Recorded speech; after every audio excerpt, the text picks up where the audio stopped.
को कोई जरूरत पड़ी, जमीन खोदना था उनको, कोई काम से, किसी भी काम से जमीन को खोदना पड़ा उनको जी तो जमीन के खोदने में उनको सोने का घेरा मिल गया, जी भरा हुआ घेरा, जी एक नहीं दो दो सोने से भरा घेरा। जी अब ये खौफजदा हुआ।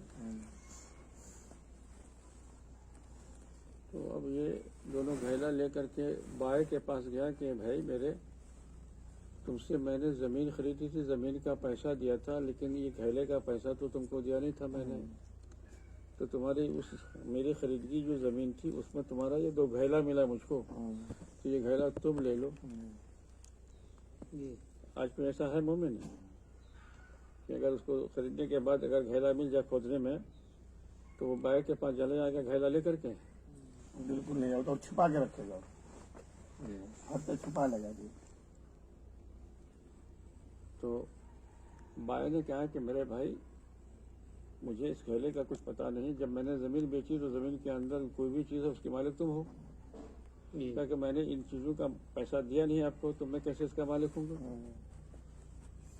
हमने जमीन का पैसा दिया, घेरे का पैसा तो दिया नहीं। अब दोनों में बात शुरू हो गई, इसका मालिक कौन है? ये घेरा जो मुझे मिला इसका मालिक कौन? बताइए कि वो घेरा लेके बाई के पास पहुंच जाए और बाई को देने के लिए पहुंच जाए और बाई लेने से इनकार करे और मुश्तरी भी उसको लेने से इनकार कर रहा है। अब ऐसी जानतदारी, ईमानदारी है? आप नजर उठा के देखिए ये। अब दोनों में बहस मुबासा हुआ कि नहीं तुम मालिक हो, वो कहा कि नहीं तुम मालिक हो। तो आखिर बात जब फाइनल मर्तबे में नहीं पहुंची, कोई नतीजा खेज नहीं हुई, तो ये बात हुई कि चलें पैगंबर के पास जो इस वक्त हम लोगों के पैगंबर हैं। जी अब उन्हीं से इस मसले का हल तलाश करेंगे, जवाब हासिल करेंगे कि इसका मालिक कौन है।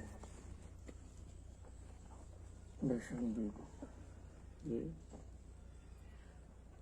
तो अब ये पहुंच गए, जो बाई भी मुश्तरी भी घेरा भी साथ, जी कि आप अल्लाह के पैगंबर हैं, नबी और रसूल हैं, ऐसी ऐसा वाक़या है, आप फरमाइए कि इस घेरे का मालिक कौन है।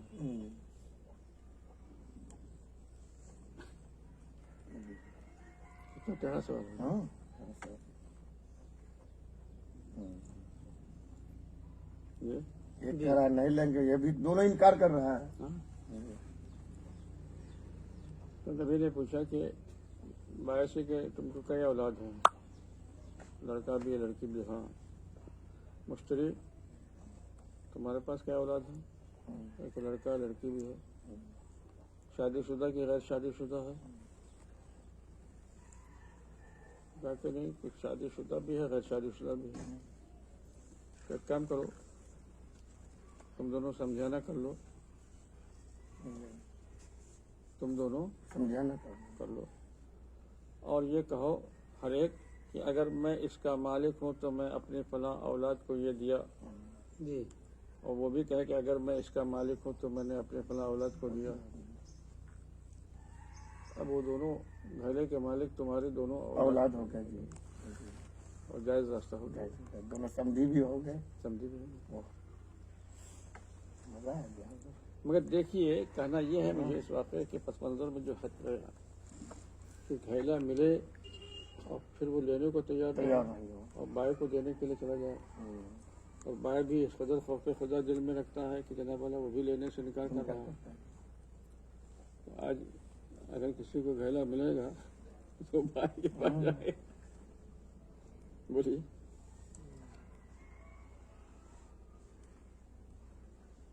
तो हुजूर से पहले की उम्मत का तो ये आलम था और हुजूर की उम्मत का आलम वर्ष है कि घेरा अगर मिल गया तो फिर सांस तक नहीं लेगा, वो एकदम घर में छुपा कर रख देगा।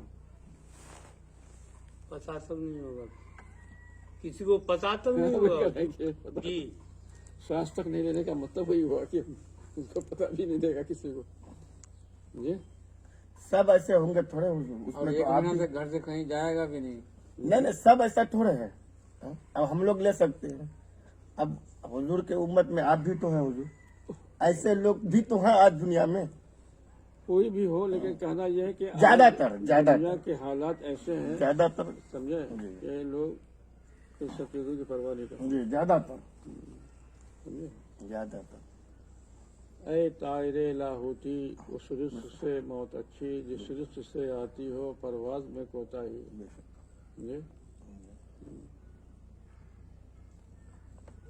कम से कम रिश्क तैयब तो फिर उसका हुक्म है कि कुलो मिन तैयबात मा रज़क़नाकुम, हमारी दी हुई पाकीज़ा रिस्क में से खाओ। पाकीज़ा रिस्क हलाल रिस्क से भी जरा सा उसका दर्जा ऊंचा हो गया। तो चलो पाकीज़ा ना सही, कम से कम हलाल हलाल तो तो जी, कम से कम निचला दर्जा हलाल का है, तो हलाल से तो नीचे उतरने की जरूरत नहीं है, हलाल पर आकर के उठना है, जायज कम से कम हो जाए। जी। मैंने इससे पहले आप लोगों को सुनाया था एक वाक़या कि हज़रत बायज़ीद बुस्तामी अल्लाह के बहुत बड़े महबूब वली थे,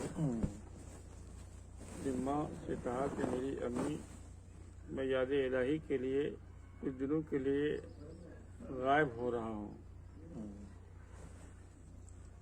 आप परेशान नहीं होइएगा, बस आपसे मैं गुजारिश ही करूँगा कि आप परेशान न हो, मैं कुछ दिनों के लिए आपकी नज़रों से गायब रहूँगा याद इलाही के लिए। तो ये पहाड़ के गार में जाके इबादत में मशगूल हो गए।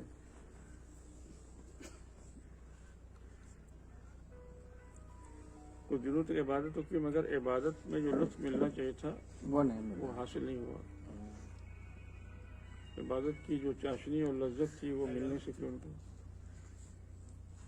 तो घबरा करके फिर गार से निकल के आए घर और माँ से कहा कि मेरी माँ, मैंने इतने दिनों तक जो इबादत की अल्लाह की, तो मुझे इबादत में कोई चाशनी मिली नहीं।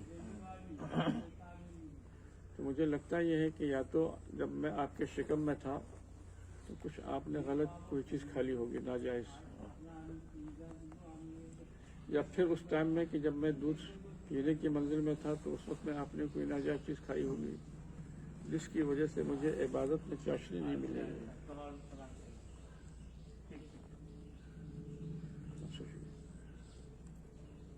तो माँ बताओ कि कोई ऐसी नाजायज़ चीज़ तो आपने खाई नहीं थी उस वक्त जब मैं आपके शिकम में था, या उस वक्त जब मैं शीर खारगी के आलम में था। तो कहा कि बेटा तुम इतने दिनों की बात पूछ रहे हो, क्या बताओगी की बात। कहा कि नहीं, अपने दिमाग पर जोर डालिए आप। जी। तो बच्चे के बार बार दबाव इसरार पर उन्होंने कहा कि हाँ बेटा, एक बात याद आई कि मैं तुम्हारे खाला के घर गई थी और उनके घर के छत के ऊपर एक मर्तबान में मुरब्बा था। तुम्हारी खाला की इजाज़त के बिना हमने उसमें से एक मुरब्बा उठा के खा लिया था।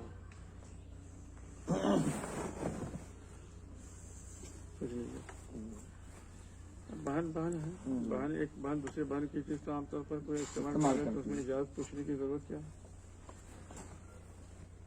लेकिन तो एक बात याद आई कि उस वक्त में एक मुरब्बा जो है मर्तबान में से मैंने तुम्हारी खाला की इजाज़त के बिना खा लिया था। तो अम्मी जान, बस वही वजह है कि मुझे इबादत में चाशनी नहीं मिल रही है। अब खाला तो जिंदा है नहीं, तो खाला के जो वारिसीन हैं वो मौजूद हैं, आप जाइए उनके वारिसीन से इजाज़त लेकर के आइए।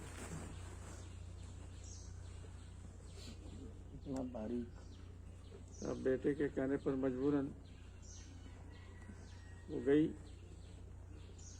और अपने बहन बेटों से और बेटियों से कहा कि मेरा लड़का इतना ज़िद्दी है, परेशान करता है मुझको। अब एक बात थी कि जब तुम लोगों की माँ जिंदा थी, मेरी बहन थी वो, मैं यहाँ आई हुई थी, छत के ऊपर एक मर्तबान में मुरब्बा था तो मैंने खा लिया था। अब उसको चूँकि बगैर इजाज़त के खाया था, तो अब उसके लिए जायज़ करने के लिए उन्होंने मुझको भेजा है, तो वो तो है नहीं, तुम लोग उनके वारिस हो, तुम लोग उसको इजाज़त दे दो। तो اس کے بہن کے لڑکیوں نے کہا کہ خالہ ایک مربع کھا لینے پر اس کی اجازت کے لیے آپ لوگ آئے ہیں، تو بہن کی چیز کھائی تھی تو اس میں اجازت کی کیا بات تھی؟ کہا کہ نہیں تم لوگ صاف صاف بولو اجازت دیتے ہو کہ نہیں؟ ہاں ہاں یہ اجازت ہی اجازت ہے. تو اجازت لے کر کے آئی، بیٹے کو کہا تو پھر وہ غار میں گئے اور مسجد پہ عبادت ہوئے تو اللہ کے اتنے اونچے ولی کامل ہوئے وہ کہ ان کو لوگ مثال دیتے ہیں کہ یہ وقت کے باعزید ہیں. جی اب بتائیے کہ ایک مربع جو بہن کے گھر جانے پر انہوں نے بہن کی اجازت کے بغیر کھا لیا تھا، وہ عبادت کی راہ میں حائل ہے.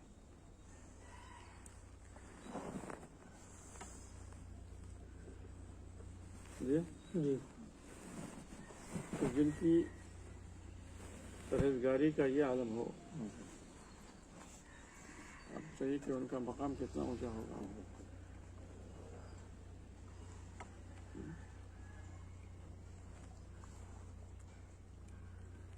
خیر بہرحال یہ تو ان حضرات کا کمال تھا، اس درجے پر یہ حضرات فائز تھے کہ اس کی مثال نہیں دی جا سکتی.